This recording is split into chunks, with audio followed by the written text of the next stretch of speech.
Notre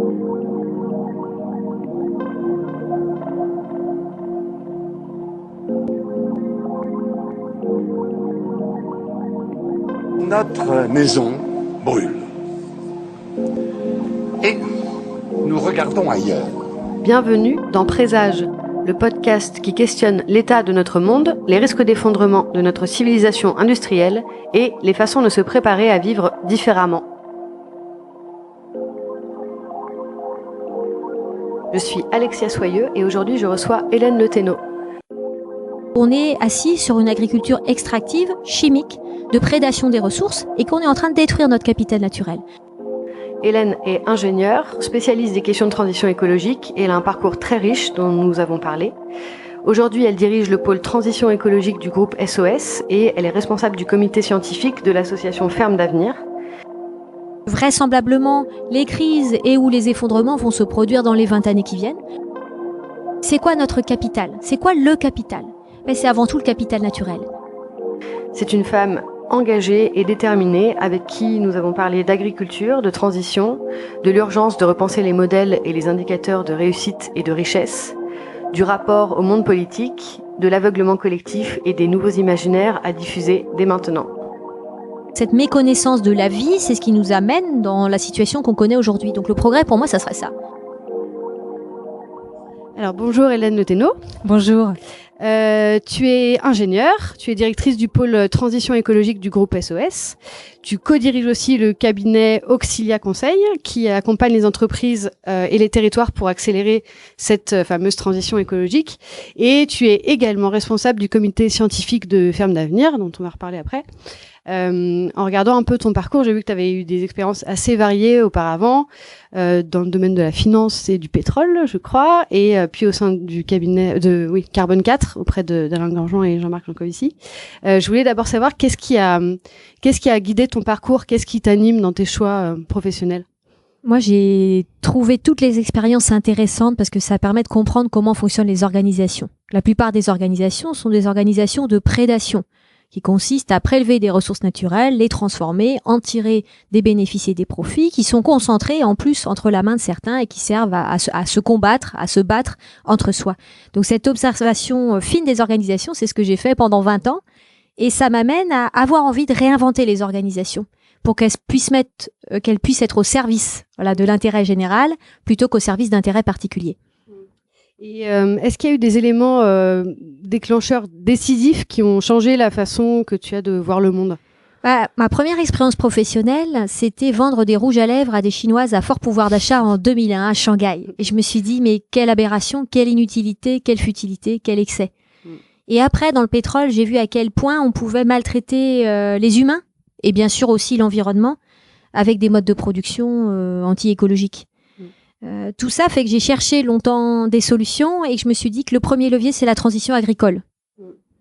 Et justement, du coup, je voulais parler de l'agriculture plus particulièrement.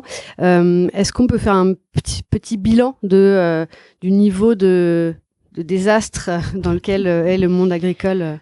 On peut dire quelques chiffres simples. Aujourd'hui, il y a 60% des sols en France qui sont morts ou quasi morts. Ça veut dire tassés, érodés, minéralisés, incapables de produire sans apport d'engrais chimiques et de forte mécanisation. Donc ça, c'est la première mauvaise nouvelle. La deuxième, c'est l'état de la biodiversité, la faune, la flore, la vie des sols, qui est très largement menacée et en voie d'extinction. On parle de 6e effondrement de la biodiversité. Et la troisième, c'est les conséquences de tout ça sur notre santé humaine. C'est à quel point ce qu'on fait là en matière d'agriculture et d'environnement est en train de transformer nos organismes vivants de l'intérieur. Des maladies neurodégénératives, de l'autisme, des troubles, des cancers, bien sûr, l'ensemble des maladies dites de la prospérité. Et quelle est la part de responsabilité de l'agriculture dans le dérèglement climatique? En fait, la question, c'est pas celle de la responsabilité individuelle de l'agriculteur. Donc, je voudrais être claire là-dessus. On ne blâme pas tel agriculteur plutôt que tel autre. On cherche pas un coupable. On peut juste dire que l'ensemble de notre organisation, qui a conduit à mettre 90% des gens dans les villes, et bien souvent en moins de 5% en agriculture, n'est pas viable, puisqu'on est assis sur une agriculture extractive, chimique, de prédation des ressources, et qu'on est en train de détruire notre capital naturel. Dans notre capital naturel, il y a aussi effectivement le climat, qui est un système climatique qui nous permet à toutes nos activités économiques de se développer. Donc l'agriculture et le climat, oui, mais finalement, le sujet qui m'interpelle le plus, c'est l'agriculture et la vie. En quoi, aujourd'hui, on a développé une agriculture de mort? Et du coup, il y a le film On a 20 ans pour changer le monde qui va bientôt sortir, qui montre Maxime de Rostolan, Ferme d'Avenir et le groupe SOS, je crois, sur la question de la transition écologique. Est-ce que tu sais pourquoi c'est cette échelle de temps qui a été choisie? On a 20 ans pour changer le monde plutôt que d'autres chiffres qu'on entend aussi. Je pense qu'il y a deux raisons. Il y a une raison globale, c'est de se référer au rapport Meadows, au rapport du Club de Rome, qui nous montre bien la courbe et le plateau sur lequel on est arrivé en termes de population et de niveau de vie, et le fait que les limites physiques de notre planète s'imposent à nous, et que vraisemblablement les crises et ou les effondrements vont se produire dans les 20 années qui viennent. L'autre raison, elle est à l'échelle individuelle, qui est de dire, nous qui sommes aujourd'hui en âge de travailler, dans notre carrière, au sein de notre vie de tous les jours aussi, on a guère plus que 20 ans pour jouer son rôle dans cette transition.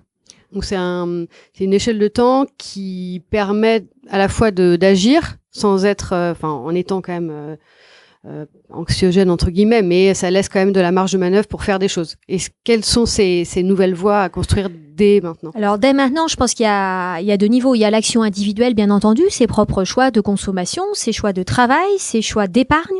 Qu'est-ce qu'on fait aussi de son temps, l'usage de son temps, qu'est-ce qu'on apprend comme nouvelles compétences. Et puis, il y a les choix collectifs, qui peuvent être soit des choix de société ou des choix politiques, soit des choix à l'échelle d'une communauté de projets. Monter ensemble des projets de transition agricole sur les territoires, c'est possible et c'est plus efficace que faire les choses tout seul. Donc nous, on travaille sur beaucoup de projets de territoire comme ça, réunir des agriculteurs, des entreprises partenaires, des associations, des collectivités, pour faire ensemble la transition sur les territoires. Et quand on voit la difficulté qu'on a pour avoir finalement des micro-avancées, est-ce que toi, personnellement, comment tu imagines le futur, les quelques décennies à venir? Je pense qu'il va y avoir dans les années qui s'annoncent beaucoup de ruptures et de crises dans beaucoup d'endroits de la planète. Il y en a toujours eu. La question, c'est la vitesse de transition, c'est le nombre de crises et les impacts qu'elles vont avoir. Et que toute action qu'on peut faire à l'échelle individuelle est non seulement utile, mais elle est indispensable. Voilà, que si on souhaite finalement se tourner vers l'avenir, c'est accepter de remettre en question cet héritage historique, ces organisations en place, et c'est accepter de dire qu'on peut jouer un rôle pour l'avenir. Et quel rapport tu as avec le monde politique ou avec les personnalités politiques? Ils font partie du système, c'est-à-dire qu'on peut jouer dedans et en dehors de système. Nous, chez Ferme d'Avenir, on pense qu'il faut à la fois utiliser la voie politique et la voie économique, que parfois l'économique précède le politique d'ailleurs. Donc monter des projets, démontrer que ça marche, entraîner beaucoup de partenaires autour de ces projets, c'est aussi une façon de donner envie ou de permettre aux politiques de faire infléchir un petit peu le système. Et ils sont souvent pris dans une espèce de tyrannie du temps médiatique qui leur permet pas forcément de... Parfois, je pense qu'ils le regrettent sincèrement aussi, mais... Dans le film, on a 20 ans pour changer le monde. Il y a le ministre Stéphane Le Foll, ministre de l'Agriculture, qui dit bien je suis obligé de reconnaître que le politique ne peut pas gérer le temps long. Le politique gère l'urgence et le temps court. Et que donc, même si intellectuellement, il a cette vision, cette ambition, il ne peut pas la mettre en œuvre. Sachant ça, on ne peut pas se reposer sur ces élus en disant c'est eux qui vont faire un changement. C'est à nous de le faire. Ouais. Donc ça part du bas. Ça part du bas ou ça part des acteurs économiques qui vont s'organiser pour faire les choses différemment. Et pourquoi est-ce qu'on en est... On sait ce qu'il faudrait faire pour faire advenir un nouveau modèle agricole pour la France, pour l'Europe, pour le monde. Pourquoi est-ce que tu penses qu'on en est toujours à devoir démontrer que c'est viable et que ça fonctionne? Alors, il y a beaucoup de marchands de doute qui vont semer la confusion dans les esprits en disant « mais non, ça marche pas, c'est pas rentable, on peut pas nourrir la planète avec tout ça ». Alors, on peut choisir de se battre sur les arguments, les faits et chiffres. C'est ce qu'on a fait avec le plaidoyer des fermes d'avenir. C'est 150 pages de rapport sur les bénéfices de l'agroécologie. Ça ne sert à rien dans le jeu d'acteurs politiques et économiques dans lequel on est. Convaincre par des arguments sérieux ne sert à rien, malheureusement. Il faut jouer dans les règles du système qui tient le pouvoir, pourquoi, comment on peut refondre les organisations, comment on peut développer un capitalisme d'intérêt général. Alors, j'ose le gros mot. Ça a l'air d'être un gros mot. C'est pas ça. C'est de dire que c'est quoi notre capital? C'est quoi le capital? C'est avant tout le capital naturel. Donc, prenant en compte le fait que nos organisations ne seront durables que si on préserve le capital naturel. Construisons des entreprises qui mettent ce principe, qui pourtant est évident, dans leurs règles de fonctionnement et de gouvernance. Et justement, quelle nouvelle comptabilité on pourrait mettre en place ? Alors, ça fait 3 ans, avec Fermes d'Avenir et un comité scientifique, qu'on travaille sur une comptabilité dite en triple capital. Une comptabilité où on voit le capital financier qui se traduit par des machines, des tracteurs, des bâtiments, le capital naturel des fermes et le capital social et humain des fermes. La santé, les compétences, les liens entre les acteurs. Cette compta, donc, elle se traduit dans un bilan et dans un compte de résultats. Et du coup, on voit bien si cette entreprise, en l'occurrence une ferme, elle génère du profit ou pas, ou si elle a détruit des ressources communes. Donc, c'est une façon de créer des indicateurs de réussite qui soient pertinents et au-delà du simple la croissance du PIB, etc. Oui, alors en fait, ce qu'il faut bien se dire, c'est que ce ne sont pas des indicateurs extra-financiers, c'est pas des indicateurs en plus, c'est considérer qu'une entreprise ne peut pas produire de la richesse durablement si elle détruit son capital naturel et humain qui n'est pas substituable. Voilà. Donc c'est pas un supplément d'âme en faisant quelques actions vertes, c'est le cœur du modèle économique. Ce sont des modèles économiques qui prennent soin de la terre et des hommes. Et est-ce qu'il y a des entreprises ou de nombreuses fermes qui calculent déjà comme ça ? Alors aujourd'hui, on a fait ce travail sur plusieurs fermes pilotes du réseau Fermes d'Avenir et on a été aidé par un cabinet qui s'appelle Compta Durable, qui est en train de déployer aussi ces approches sur des entreprises dans tout secteur d'activité. Donc on est en phase de test. Et notre ambition pour les mois et les années qui viennent, c'est de le faire plus connaître, de le déployer, de l'améliorer, ce dispositif. Pourquoi ? Parce que on ne peut pas faire le changement de système sans changer les outils de mesure. Donc Jacques Richard, qui est professeur de comptabilité à Paris-Dauphine, nous dit « La comptabilité est un choix politique. C'est un choix structurant. Si on dit qu'on crée de la valeur, de la richesse en créant du PIB tout en détruisant le stock de ressources naturelles, ben on se trompe. Donc il faut radicalement changer la paire de lunettes qu'on a sur le nez. » Qu'est-ce que ça fait personnellement de travailler sur tous ces sujets depuis si longtemps, d'observer qu'il y a quand même pas mal de choses qui s'empirent ? Est-ce que je suis pas du tout déprimée, si c'est ça la question. Moi, je suis ravie. En colère ? Alors, je suis structurellement en colère, c'est-à-dire que je tourne à partir de l'observation de tout ce qui dysfonctionne. Et ça, c'est ma formation d'ingénieur, c'est d'essayer de faire un engin qui tourne. Donc, je vois un engin qui tourne pas, j'essaye de fabriquer un engin qui fonctionne mieux. Et c'est valable de ce qu'on fait, c'est-à-dire quand on construit des schémas de grandes fermes, de fermes agroécologiques, de projets de transition sur le territoire, c'est quels éléments du système on met ensemble pour que ça fonctionne bien. Donc moi, je préfère être de ce côté-là, qui est essayons de forger des solutions, et puis en plus, travaillons avec les forces de vie, plutôt qu'avec les acteurs qui préfèrent activer les forces de mort. Moi, je trouve ça plus satisfaisant, oui. Donc ça va. Donc tout va bien. Ouais. Tout va bien, mais quand même, je pense que la transition, elle est urgente et c'est bien notre propos, c'est que c'est maintenant et que vraiment, on a moins de 20 ans pour faire ces changements de manière massive. Ouais. Et du coup, est-ce que tu peux parler peut-être pour les gens qui connaissent pas, même si ça commence à être très connu, les actions de Fermes d'Avenir ? Alors, Fermes d'Avenir, aujourd'hui, a 4 familles d'actions. Donc, ce qu'on appelle la production, monter ou aider au montage de grandes fermes agroécologiques et de petites fermes également. Une activité de formation, un organisme de formation qui dispense des formations à des agriculteurs, à des catalyseurs de projets sur les territoires et puis à des particuliers aussi qui peuvent s'intéresser à ces sujets. Une activité de financement où on favorise l'installation ou la transformation des fermes par la plantation d'arbres, des concours dédiés à l'agroforesterie, l'installation de magasins de producteurs avec donc le soutien de la plateforme de finance participative Bluebees. Et puis on a une activité majeure qui est l'activité d'influence auprès des décideurs et auprès du large public. Donc du lobbying. Du lobbying et puis non pas que de la communication mais de l'incitation à l'action. Ouais. Et ton activité au sein du groupe SOS, du coup, ça consiste à aider des entreprises. Au sein du groupe, je dirige un des secteurs du groupe dans lesquels il y a plusieurs structures, dont Fermes d'Avenir. Et toutes ces structures, elles ont un point commun, c'est mettre l'efficacité au service de l'intérêt général et pour les activités dont je m'occupe, de la transition écologique.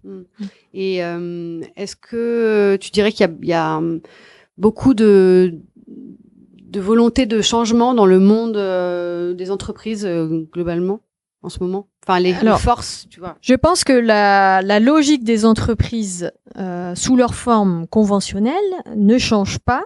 On voit apparaître une nouvelle catégorie d'entreprise qui s'appelle l'entreprise de mission, qui est en train d'être préfigurée, qui est dans le projet de loi Pacte pour la transformation économique. qui crée des conditions supplémentaires dans les statuts de l'entreprise et dans son modèle de gouvernance pour permettre d'y ajouter une dimension d'intérêt général.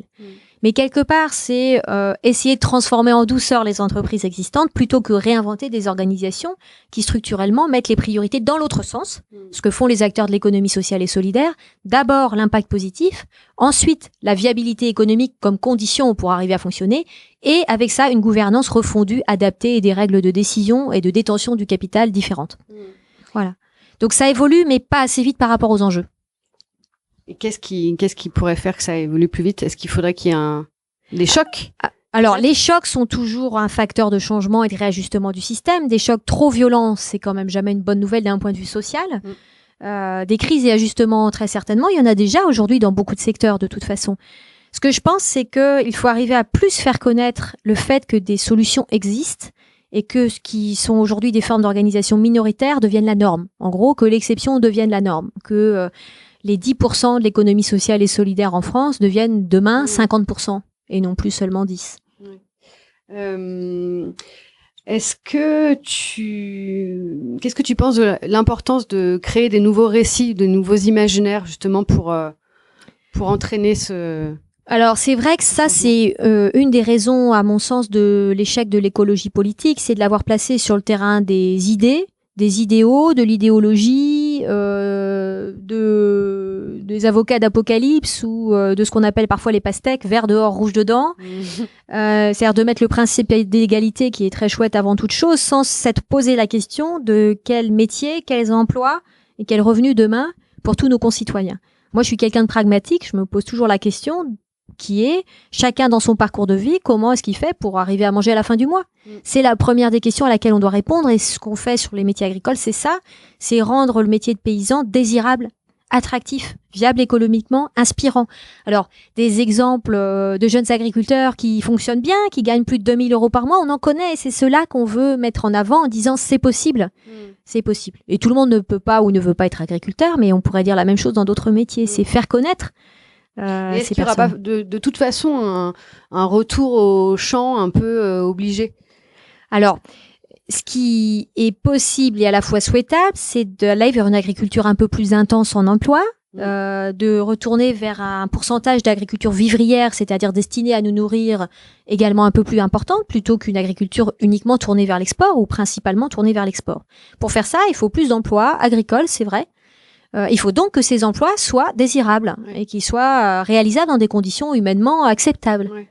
Mais qu'est-ce que tu penses du fait qu'aujourd'hui il y a quand même un monde qui est un peu coupé en deux entre une partie qui a des aspirations extrêmement technophiles et technicistes et d'un autre côté la réalité des enjeux qui nécessitent justement d'être plutôt low-tech et de... Oui. Bah ça, c'est ce que nous dit Jacques Ellul, qui est un philosophe qui a beaucoup travaillé sur le rapport à la science et la technique. Dès les années 70 et qui a écrit des ouvrages passionnants, notamment sur la société technicienne, qu'on a remplacé dans l'imaginaire collectif le sacré par la technologie, ou plus exactement que la technologie est devenue le sacré. Et que donc il est même impossible de remettre en cause des idées qui est le progrès ne se fait que par des nouvelles technologies, qu'il y a un emballement de la technologie qui pilote l'ensemble de la société et que ça n'est plus ni toi ni moi qui prenons des décisions individuelles, mais que nous sommes dans cet emballement technologique permanent. Et que face à ce phénomène global, à l'échelle individuelle, on est très démunis. C'est-à-dire que soit on se met à côté du système, soit quelque part on continue à pédaler dedans. Voilà. Donc, moi je crois pas à une crise de lucidité. Je pense que malheureusement on va devoir aller jusqu'au bout de cette société technicienne. On est déjà très très loin dans cette société technicienne avec les OGM bien sûr, l'intelligence artificielle, la robotique, toutes ces avancées, toutes ces grandes avancées qui ne se posent plus la question de l'humanité qui est derrière. En gros, c'est la technologie avant l'homme et on pose plus la question de l'homme, on pose plus la question du sens, on pose encore moins celle du partage. Et donc on va devoir aller jusqu'à l'écueil global, à l'impasse physique et l'impasse biologique de ces choix technologiques pour devoir réinventer quelque chose de nouveau. Ça me fait penser du coup à Bruno Latour, Oui. qui fait une sorte d'hypothèse en disant que les élites, une partie des élites en tout cas, auraient abandonné l'idée d'un monde commun et voilà, voudraient se sauver.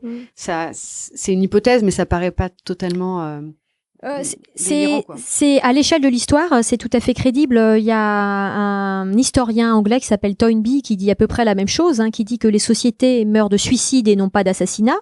Et qu'une des causes, c'est le fait que les élites se sont détachées du corps social, qu'elles campent sur des positions acquises et qu'elles ne sont plus du tout dans cette logique de progrès, au sens progrès humain, d'innovation, et qu'elles donc sont le facteur déterminant de l'effondrement. Là où d'autres, comme Jared Diamond, veut dire que les causes environnementales ou la minimisation des causes environnementales prime, Toynbee va plus loin et dit c'est un aveuglement volontaire pour camper sur ces positions. Une fois qu'on a dit ça, je pense qu'on peut observer dans la catégorie signaux faibles ce qu'on peut appeler la révolte des premiers de la classe. On en connaît tous, des super diplômés qui vont aller développer une ferme en agriculture régénérative en Grèce. Ça s'appelle Massey Farm, ils sont une dizaine, c'est formidable. Et ce ne sont pas les hippies des années 70 qui sont allés faire du fromage de chèvre dans le Larzac. C'est pas le retour à la terre. C'est pas le retour à la terre, c'est pas alternatif. C'est proprement une force de progrès qui aujourd'hui est discrète en nombre, mais qui, je pense, va changer heureusement la face de la planète. Et du coup, en lien avec la question de la technique, mais comment est-ce qu'on peut continuer à penser la notion de progrès aujourd'hui ? Alors, il y a plein de sortes de progrès. Je pense qu'on a beaucoup de choses à faire sur le progrès de notre compréhension du vivant. L'homme est totalement ignare sur le fonctionnement de la nature, sur la biologie du corps humain, sur le fonctionnement du cerveau. La plupart du temps, personne ne s'y intéresse. On est très peu formé à ça. Et donc, cette méconnaissance de la vie, c'est ce qui nous amène dans la situation qu'on connaît aujourd'hui. Donc, le progrès, pour moi, ça serait ça. C'est que déjà, dès l'école, on enseigne le fonctionnement du vivant et que dans nos métiers, on travaille à se former pour avoir des entreprises qui fonctionnent avec le vivant, qui prennent soin de la terre et des hommes plutôt que de le détruire. Donc il y a un très grand progrès à faire en niveau de connaissance et pas seulement de conscience, et un très grand progrès en termes d'innovation organisationnelle à faire. Voilà. Il y aura certainement un peu de technique dedans, mais c'est pas le sujet principal. Et pour finir, comment retrouver du sens dans un monde où les inégalités sont délirantes, où tout est sur le point de s'effondrer. Comment être tiré vers une... Oui, je pense que déjà le fait d'avoir fait le constat que l'humanité marche sur la tête est un bon début. Mieux vaut un peu de lucidité que beaucoup d'ignorance. Et que le cerveau, en général, on dit souvent que le cerveau n'est prêt à comprendre que ce que l'œil accepte de voir, ou que l'œil n'accepte de voir que ce que le cerveau est prêt à comprendre. Donc cet aveuglement collectif, c'est un peu comme un troupeau de rennes qui court jusqu'au bord de la falaise pour sauter ensemble. Ça s'appelle le suicide collectif. Ça existe dans toutes les espèces de mammifères. Je pense qu'on est en plein dedans. On est dans cet aveuglement collectif. Donc mieux vaut être un peu lucide et parfois un peu inquiet que totalement aveuglé ou ébloui par les miracles de la technologie. Après, du sens de l'existence, je pense qu'il se trouve plutôt dans, là encore, la force de vie ou la force de progrès qu'on peut réussir à amener dans sa vie et celle de ses proches, que dans l'espoir qu'on va réussir d'un claquement de doigts à transformer tout ce qui dysfonctionne. Super, merci beaucoup. Merci. Merci d'avoir écouté Présage et merci beaucoup pour vos retours et vos encouragements sur les premiers épisodes. Présage est un podcast indépendant. Le générique est un extrait du morceau L'eau de Sabrina Bellawell, mixé par Paloma Colombe. Si vous souhaitez soutenir Présage, le mieux est de mettre 5 étoiles sur iTunes ou Apple Podcast. Ça facilitera la découverte pour d'autres personnes. Vous pouvez aussi partager les épisodes, vous inscrire à la newsletter sur le site présage.fr où vous trouverez aussi des ressources pour approfondir les différents sujets dont on a parlé. À très vite.